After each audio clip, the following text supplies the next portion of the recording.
Good morning and welcome to Mayor David Berger's media conference. Today is Wednesday, August 22nd, and I'm Amy Odum, Director of Community Development. The mayor is not with us today. He is with staff in Chicago working for the citizens of Lima to improve our bond rating, something that every community has to do every year. So today I will be handling the MC duties. We have two items that we'd like to share with the community. The first is regarding the Rhodes State's Manufacturing Pathway Program. Doug Durliat from Rhodes State College is here to discuss that with us. Hi, Doug. Thanks, Amy. Well, you heard the phrase, it's the same but different. Just promoting an upcoming basic pathway class. Traditionally, we've had these 3 to 4 days a week for 2.5 weeks. Well, this one is going to be in the evening, and it's going to be at the Bradfield Community Center, similar to what we had done last winter. But Londell Smith and I held discussions, and we thought this would be smart to have it in the fall. We will begin this basic pathway class on Tuesday, September 11th. It'll finish up on the 15th of November. It'll be 2 nights a week for 10 weeks. And you'll be finished just ahead of the holiday season. And if you've looked at job hiring trends in the past, that's probably a good time to finish it. It gets you a chance to assess what you've done in your studies and then get ready to market yourself when the job markets open up after the first of the year. This class, it's 40 total contact hours, and it'll cover basic math, some general manufacturing terminology, some quality, environment, health and safety, resume writing, a lot of emphasis on soft skills such as punctuality, hygiene, communications, and things along that line. And whenever the opportunity presents itself, we even get 1 or 2 people from the manufacturing sector to come in and talk to the group and take questions about how do you get into applying and how do you get employment at their respective place. When we held this at Bradfield Center last winter, we had a gentleman from Husky Refinery talk to the group, another one from Kettle Creations. We plan to have something like that too. It's just a matter of seeing how the schedule works out. It's no cost for students, and we ask that if you're interested, seating is limited. We're limited to, I believe, 15 seats at the Bradfield Center. Just give Londell Smith at the Bradfield Center a call. That's 419-228-7766. Flyer, it looks like this, is in the back row.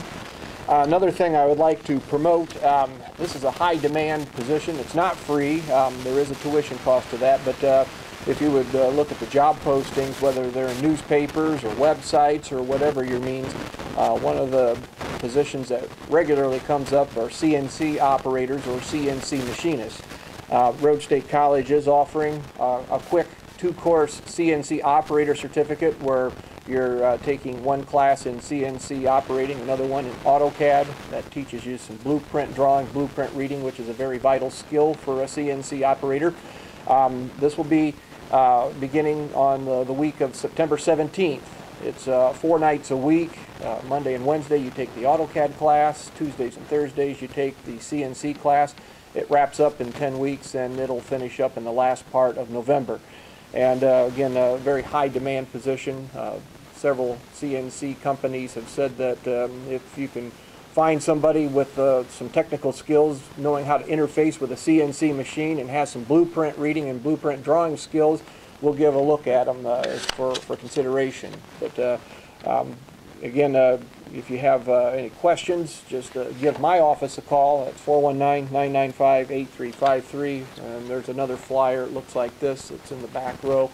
And we can get you lined up to taking the necessary tests, applying for the college, get your placement testing, financial aid, everything lined up. So we've got just under a month to get that taken care of. And if there are any questions, I'll be glad to answer them after this news conference. Thanks, Doug. The Basic Manufacturing Pathways Program is a partnership with the City of Lima and Rhodes State College. This is a program that makes training available for free to any Lima resident that wishes to participate. So we strongly suggest that you give Bradfield Center a call and see this as truly a gateway to further training available in process operation and manufacturing. The next guest we have today is Peggy Ehora with Dominion guests to talk about the progress of line replacements in the Lima community.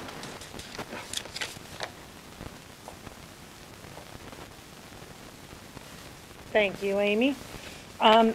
As we had stated a couple weeks ago, going forward with this pipeline infrastructure replacement program, we are going to give periodic updates as to what the status is of some of the projects in the city of Lima, what new projects are beginning, and try to keep people informed about the timeline of these projects.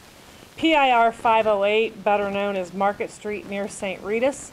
Anybody who's been traveling down Market Street in the last few weeks on the south lanes going west to east have experienced some one-way traffic as we've been working on the lines on that side of the street, doing hard surface restoration with streets and sidewalks. That is pretty much complete. What we have left to do on that project, which we anticipate to be done in the next 2 to 3 weeks, is we're finishing up the line on the St. Rita side, and so we anticipate minor traffic disruptions in a few weeks on that side of the street, right at the intersection of Collett and Market, as we tie that line in. There may be a couple holes on that side that we will have to do for that reconnect, and then there'll be some hard surface restoration with that as well. Soft surface restoration, which is grass and reseeding, we have a plan for that. We have a group that we work with that works on all the restoration for all of our projects. We are circling back on some projects that we had done earlier in the summer, and as you can imagine, with the drought that we've had this summer, anything that was seeded in some areas didn't do so well with the drought. So we're recircling back to reseed some areas that we had completed earlier in the spring. And so we still encourage people that, if they have any questions, to contact us, and we can address any specific issues that they have if they have any restoration concerns. PIR 298, which we call Bryce Avenue, and 543, which is Woodward and Ritchie. If anyone has been down Belfast Avenue in the last week or so, we'll see a huge pile of yellow pipe on the side of the road. Sometimes I've been with the gas company for 23 years. It amazes me when you see big piles of pipe like that. I don't know that we've seen projects of this magnitude in quite a while in the amount of pipe that we are replacing in our neighborhoods. We had started construction on that project last week and expect to work in those areas through December. The project consists primarily of directional boring adjacent to the sidewalk. So you're not seeing as much street work in those neighborhoods. We are up more off of the tree lawn, under the sidewalks in some neighborhoods, but these projects will be primarily adjacent to the sidewalks. Once the main line is installed, we'll start the service line installation process. As I had mentioned in the previous press conference, we are taking a lot of the Lima system from a low pressure system to a medium pressure system, which means that we will be moving those meters outside of homes. If they're in the basements, they'll be coming outside.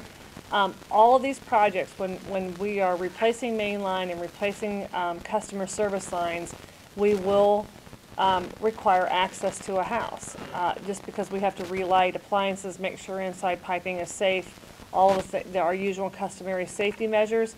So going back to that, we are asking people again, we continue to try to hit home the message to ask for an identification badge if you're unsure that those folks out there are actually with the gas company or with our contractors asking for access to your house. They all carry a badge that identifies them as being associated with Dominion, and so it's just a better safe than sorry to ask people for identification. We expect it, they won't be offended by it, and we think that that's in everybody's best interest. Project 1014 and 1015, which are Singleton and West Market Street, we are in the process of bidding those projects out and expect those projects to begin in late September, early October. So those projects, the West Market Street and Singleton projects, all of the residents receive, prior to any kind of construction project begin, they receive a letter from Dominion that says we're coming to your neighborhood, here's the timeline of that project, and then there's 2 pages of Q&A on here on the 15 most frequently asked questions about, what does this mean for me, what will this project entail. So we do try to communicate in numerous methods. We use phone calls, we use door hangers, we use letters. So there's lots of processes to let customers know when we'll be on their street and what the next step will be. So we appreciate everybody's continued cooperation. We know that sometimes it's inconvenient, but in the long run, we really expect that this is going to be really good for the West Ohio and Dominion customers. Thank you. Thank you, Peggy. The City of Lima has seen a lot of infrastructure improvement this summer, not only with the Dominion Line project, but also the massive amount of street restructuring recovering on Spring Street and Elm Street. We know that this provides some short-term disruption, but hopefully a long-term benefit to the community, and we really want to encourage everyone to work closely with Dominion and with the City of Lima as those infrastructure improvements are made. If you got questions, call. That's all we ask in both instances. One last reminder that tomorrow, Thursday, we will be welcoming a new delegation from our sister city of Harima to the City of Lima. They will be arriving Thursday at 10 a.m. and we will be greeting them here at City Hall. They'll have an opportunity to meet some of our officials, and also our probably most recognizable city official, Beanie, will be recognizing them and greeting them as they come. So if you see over the next 5 to 7 days, I believe is their visit, a delegation member, please make them feel welcome. They are our sister city, and we're very excited to have both students and adults joining us from Harima, Japan. With nothing else for today's business, thank you all for participating in the City of Lima's media briefing.